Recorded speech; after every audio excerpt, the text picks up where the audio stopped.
She was not describing a white person who has magically turned black. She was describing a white person who has tanned.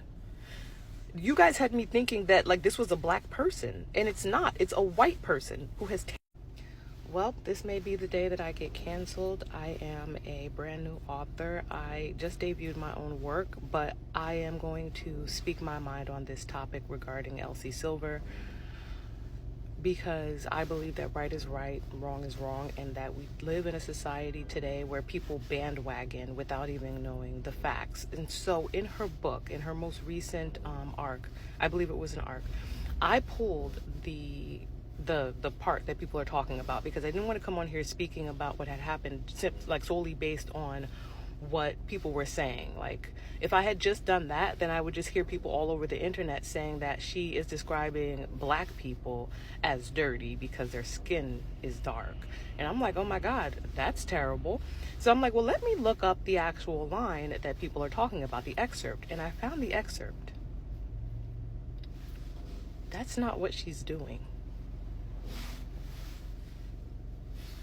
This is hard to make, and it's going to be even harder to post, and I'm getting emotional because it's like, I am trying to build a career as an author, and I know that in a lot of these cases, authors are supposed to stay quiet, but before I am an author, I am a person.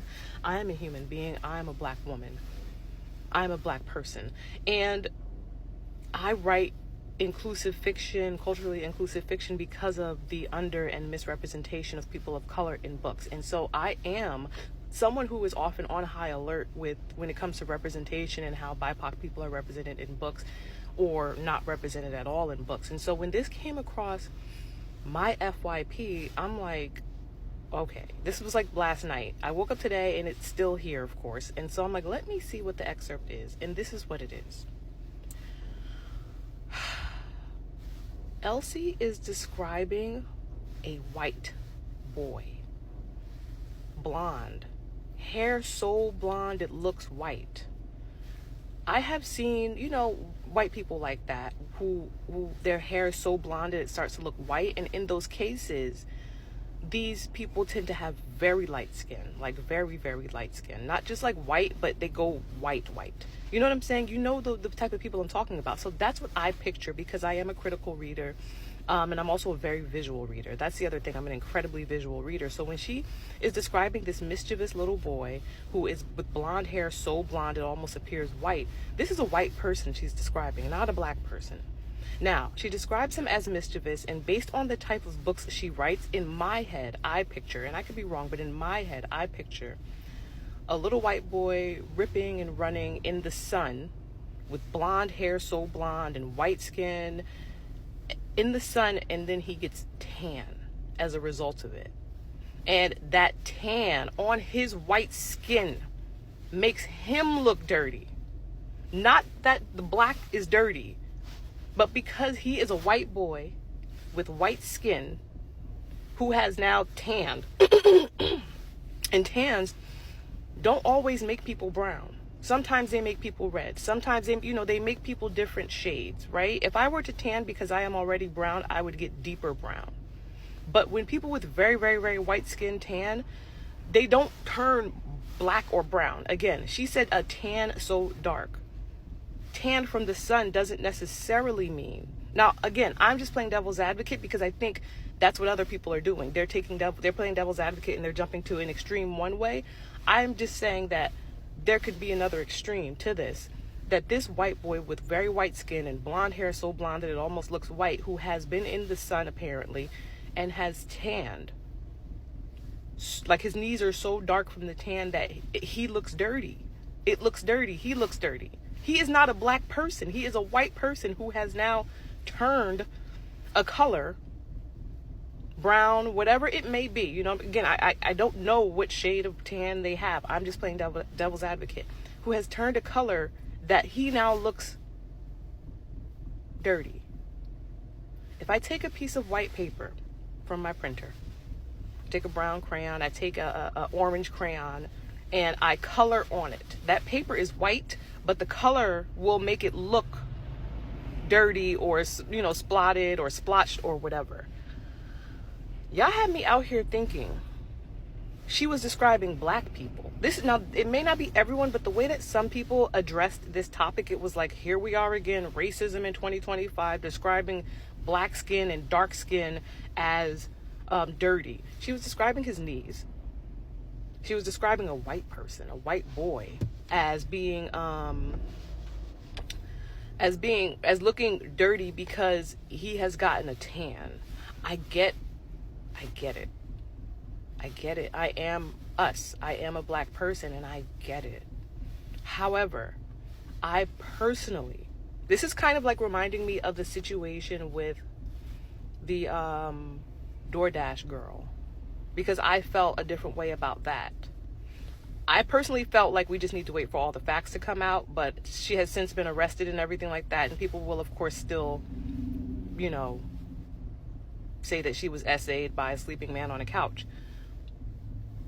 I am someone who grew up in a very toxic environment, and so I don't want to speak about my personal experiences. However, I've never felt like I've been essayed by a person who was sleeping. If I were to start taking videos of them in their nudity, that might be essay. But again, if I'm canceled, I'm canceled. I don't care. My career as an author is not worth my integrity or my morality as a person. Right is right, and wrong is wrong. Now, do I feel that Elsie needs maybe a stronger team around her, or more diverse team around her? Someone who could have said, you know what, you may not mean this way, but it may come across this way because of the times, because of how, people are, the racial, undertones, not even undertones, overtones of things going on in the United States, at least. And I can only speak for the US. Maybe you could say this a different way. Absolutely.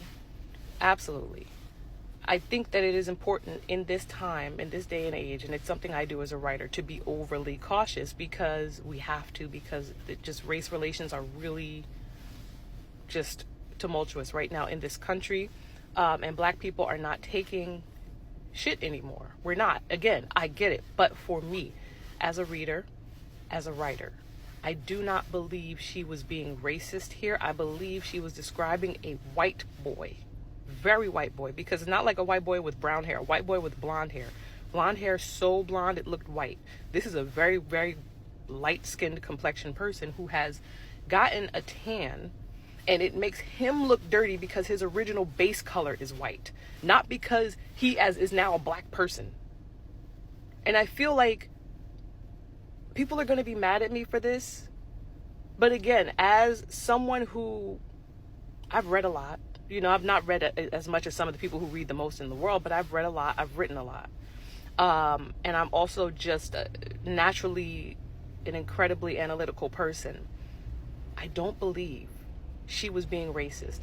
I also don't believe that she should be shutting down on social media and deleting comments and stuff like that. I do understand, and I will say this.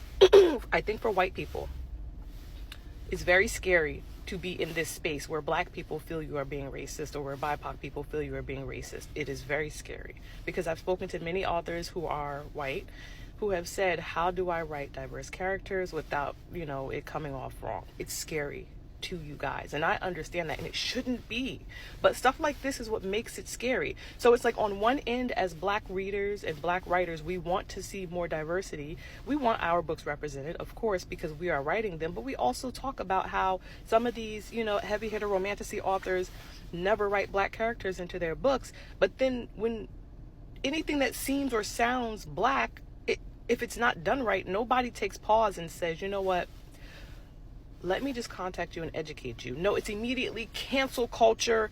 You're racist. And it's just like, we can't have it both ways. We can't want Sarah J. Maas to write black characters into her books, or to write more black characters into her books, but then make it this scary to write anything about black or brown skin in your book. I watch a lot of YouTube. I learned a lot over the years, over last 5-6 years. Excuse me. Sorry, I'm not recording this again. I learned a lot over the last 5 or 6 years about writing from YouTube University. However, there's nothing on there that I've come across in 6 years about teaching other writers how to write diverse characters. I think we need to pause. I think we need to reevaluate. I think we need to slow down, because it is not fair to other people. It's like we have these invisible expectations as BIPOC authors. We want to be represented in the book space, but then we don't explain how to represent us. So then when we're misrepresented, and this is not just an Elsie thing, when we're misrepresented, we just go off. But who is taking the time? And this is something that I said I wanted to do. Who is taking the time to actually educate other authors on how to write diverse characters in their books? Because what I've learned in my short experience as an author is people who are not Black, indigenous, people of color, they want to write diverse characters into their stories, but they don't always know how. And I've done little clips here and there on my personal opinion on how that could be done. But I've not done anything as maybe expansive as it needs to be done. I don't know that I am the person to do that. I don't know. Maybe there's a space that needs to be filled with, that's like, okay, if you're a non-BIPOC person and you want to write BIPOC characters, and again, this is not about Elsie in particular, this is how you can go about doing that, and explaining all of that in detail. I will end on this note, though. I do believe, I don't know, I'm not a traditionally published author. I don't have a book that's, like out there like that yet. But I do feel like the same people maybe who are around authors who should be catching things like this. And you know what? I don't think this is an obvious catch. In Elsie's case, I don't think it was an obvious catch. I think me reading it, maybe I would have caught it if I read it. I might have been like, I get that you're not saying Black skin is dirty. You're saying this white boy who it has like splotches of brown on him who has turned brown but is an originally white person looks dirty because he is white originally, and he doesn't look like a Black person. He looks like a white person who has tanned, and it makes him look dirty as a result of that, not that brown skin, because this white boy has not turned Black. That's the thing. This white boy has not turned Black. He is a white boy who has tanned, and that's what makes his white skin look dirty, not because he is a Black person now, but because his white skin has tanned. And that's the thing that people are not understanding. And I get it. I get how people want to make it sound, but to me, that's not what it is. And so I think I will never be a bandwagon person, because I will never put my own integrity or morality, again, just to join in and be like, hey, I agree with you, because I don't. But I do agree that certain steps need to be, implemented. People need to really read carefully for these things. Black people need to be ARC reading or beta reading, or just before the book even goes anywhere, have everyone read it who needs to read it for these specific purposes. Hey, I want you to read this to make sure there's no cultural insensitivity in this book specifically, so that if it comes back that there was, you're like, well, listen, this is what I asked you to do, because it's not my intention. Again, Elsie needs not to shut down. I feel like the team that's around her is not strong enough to understand how to handle these things. The energy is never to shut down. It's to address it. It's to say, you know what? Oh my goodness. This was not my intention. This is what I meant by it, and I understand that you're going to feel the way you feel. People appreciate that more. It's scary because you have your whole career to consider, but this shutting down and deleting comments is the opposite of what you want to do. And for good measure, here is another part that I feel it's important for me to address before I leave. She is talking about somebody becoming tan in the sun. Now, Black people. I am Black. I've been Black my whole life.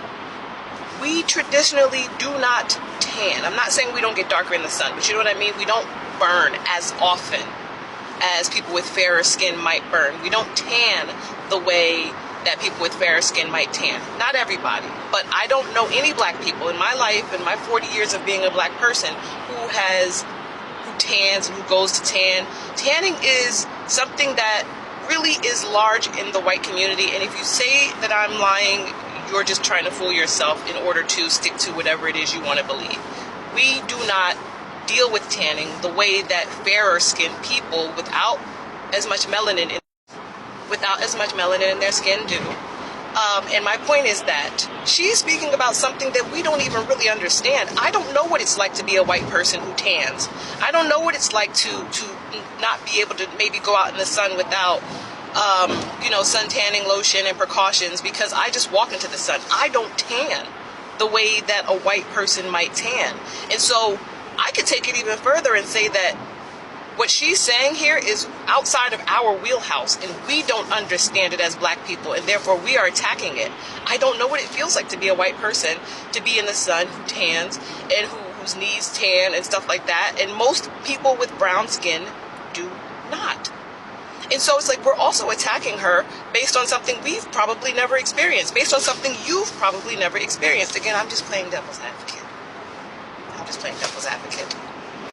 Okay, and for doubly good, equal good measure, I want to just point out that I do see some people saying, oh, equating dark with dirty is crazy.